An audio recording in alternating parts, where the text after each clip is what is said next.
Greetings, chess aficionados. We are carrying on with the Petrov defense here. Knight f6, we take. He kicks us back. He takes. Knight c3, he takes. We both develop our bishops and opposite side castling.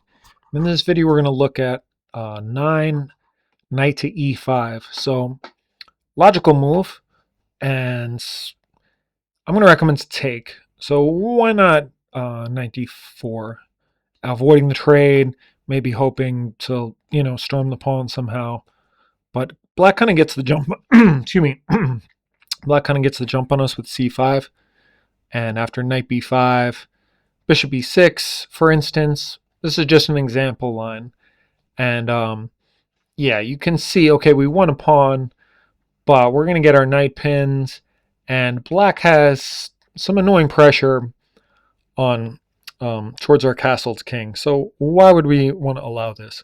So I'm going to recommend 10 knight takes knight. And after pawn takes, so let's analyze this position briefly. So for us, we have a more active rook versus black's rook. We have perhaps a slightly safer king because we have 4 pawns in front of our king. But it's pretty even. And to black's advantage, he has a strong pawn in the center, and he has better pawn structure. So one thing we wouldn't want to do is trade all the pieces. Queen takes, rook takes, bishop takes. We wouldn't really want to do that because black would just have a better endgame. Remember, like, structure matters more generally the more pieces that come off. Whereas when the pieces are on, much more important than structure is piece activity generally. So we're going to block the queen trade, aim our bishop towards black's king. Good multi-purpose move, bishop d3. So most common here is bishop e6, attacking our a pawn, getting his own attack going. I should mention that the one disadvantage of castling queenside is you also have to, often you have to make an additional move for your king to be in touch with all the pawns. So, everything has its pluses and minuses. But queen e2 is a good move. So we're not worried about the a pawn because we have a threat on the h7 pawn with a discovered attack on the queen. So black's got to deal with that. Most common is queen e8. Queen e8, trying to hop over to the a file to put more pressure on the a pawn. And here, yeah, we can't really do the same thing here, trying to put our own pressure because f5 is a bit annoying in these 2 pawns. Yeah, not to mention, again, black's threatening to trade queens. And if we trade queens, yeah, this is just not a great position for the white side. So we're not going to do that. We're going to be patient and play king b1, keeping an eye on this pawn. So naturally, black will play more often than not queen a4. And here b3. So looks a bit scary with these bishops. We're creating dark squared holes. But our bishops can come back and defend. And we do have 4 pawns around our king. And our queen is a bit close by. So everything is fine. We got to be a bit careful, but everything's fine. After queen a5, bishop d2 is a nice move with the threat of c4 and the threat to put the bishop on c3, kind of in a fianchetto type position, putting pressure on the e pawn.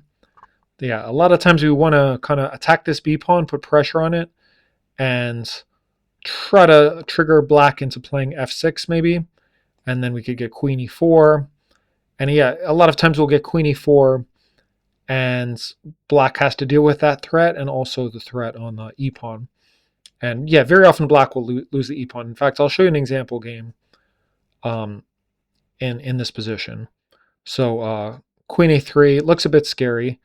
Black does have a threat to move the e pawn with checkmate on b2, but that's pretty easy to counter. Anyway, let's briefly take a detour to look at a game played on Lee Chess between 2388 player and a 2300 player. This is just a 3-minute game, so not super serious.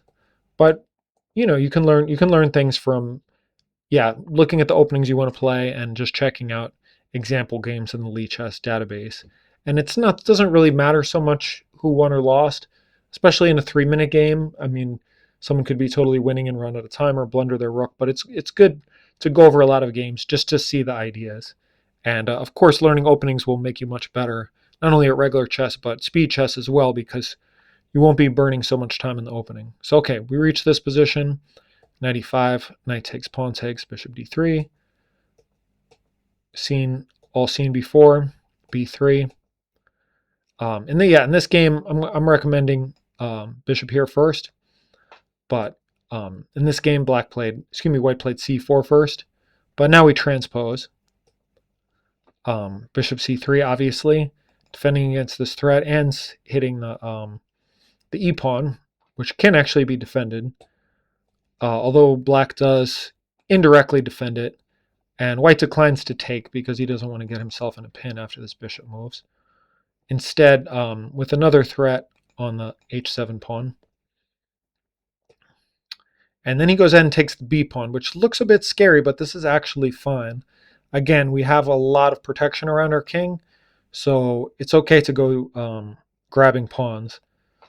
In this position, always got to be careful grabbing pawns on the side that your king is castled, but here it's fine. c5, not the best move. Again, this is a 3-0 game.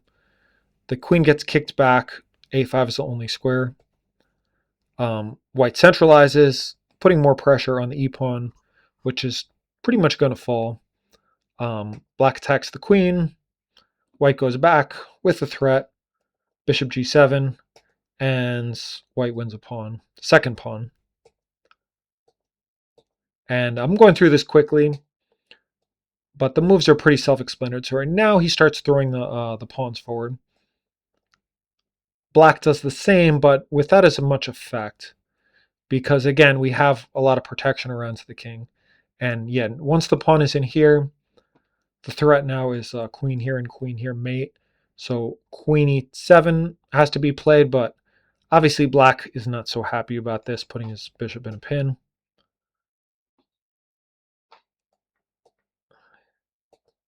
And now white starts pushing the f pawn.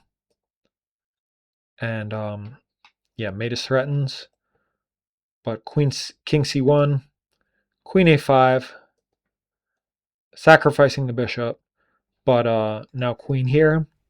And for a second, it looks a bit scary. Well, actually, it's never really that scary. Even if we have nothing better, we can always play queen d1. And after here, we can just... Actually, no. That is scary. But fortunately for black, fortunately for white is attacking first. Basically everything with check. So check, check, check. And then, yeah, it's a nice finish. I like that. I'm showing this game because it's a nice finish. Rook takes pawn check. King takes, and bishop takes pawn. With check, and next move, white takes the queen and black resigns. So, nice one. So this is just an example, but these are the most common moves. I had a game that after bishop d3, where instead of bishop e6, which is by far the most common move, my opponent played c6, just kind of flexible waiting move. I played queen e2, and now he played queen a5. I played a3, and now he played queen e6. And here I got a bit nervous, and I played queen c4, which is not to be recommended, because he just trades, and yeah, this position, yeah, without the light squared bishop, it's pretty hard for white to attack, and the game did fizzle out to a draw about 25 moves later. So instead, maybe bring rook to the center. This is one of these positions, even though it's opposite side castling, so it's very sharp, there's not like a clear best move.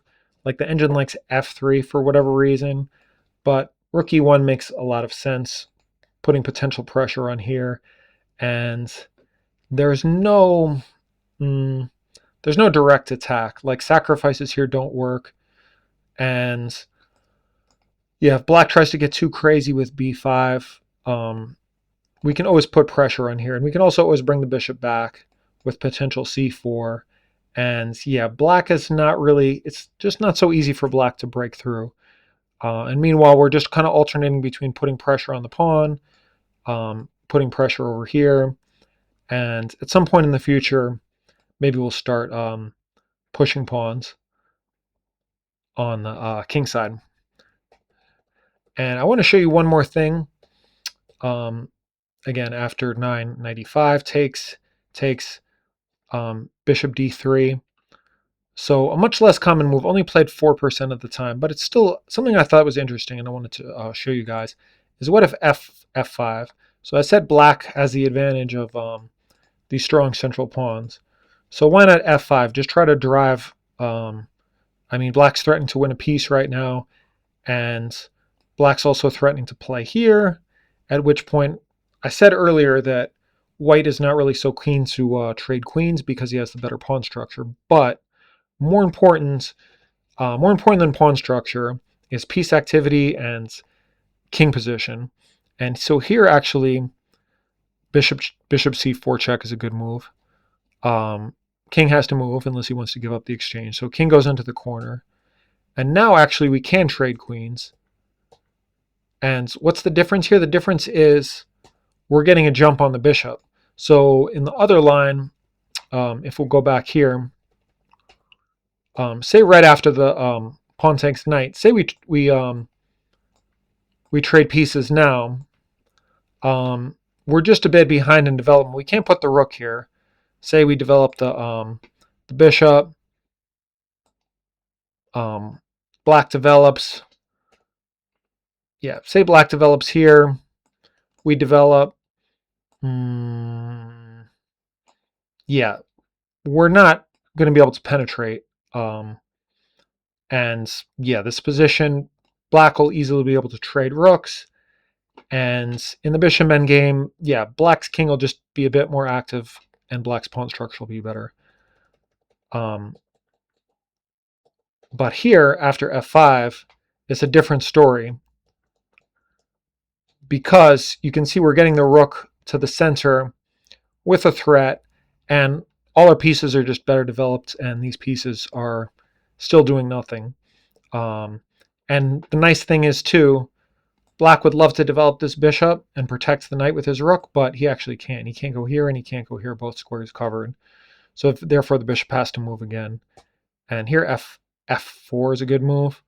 If takes, and we're hitting this pawn. And if e4 is played, we can threaten to trade bishops. If the bishop goes back, we can come in here with another threat. And yeah, c6, for instance, we can try to trade again.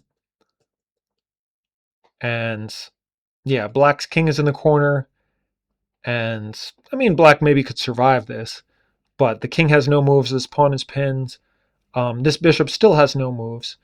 And yeah, we may even be able to like play g3, h4, h5, h6 while black tries to untangle. So just not a good position for black to play. So it just goes to show that it's a very important quality of chess players is the ability to kind of spot the difference between, okay, here we don't want to trade queens because it leads us to a bad endgame, but all of a sudden, one little move by black, and all of a sudden now it is a good position to trade queens all of a sudden.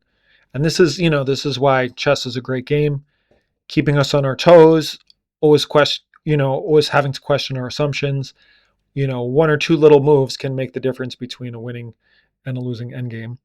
So yeah, just to refresh, you're probably unlikely to face that variation, but if you do face this, remember to take the knight, attack towards the queen side, and yeah, threaten over here, move the king out of the queen out of the way, and tuck your king over. A3 is usually safe. Tuck your bishop back here, potentially put your bishop here, rook here, and put pressure on the alternate between attacking the e pawn and attacking on the king side.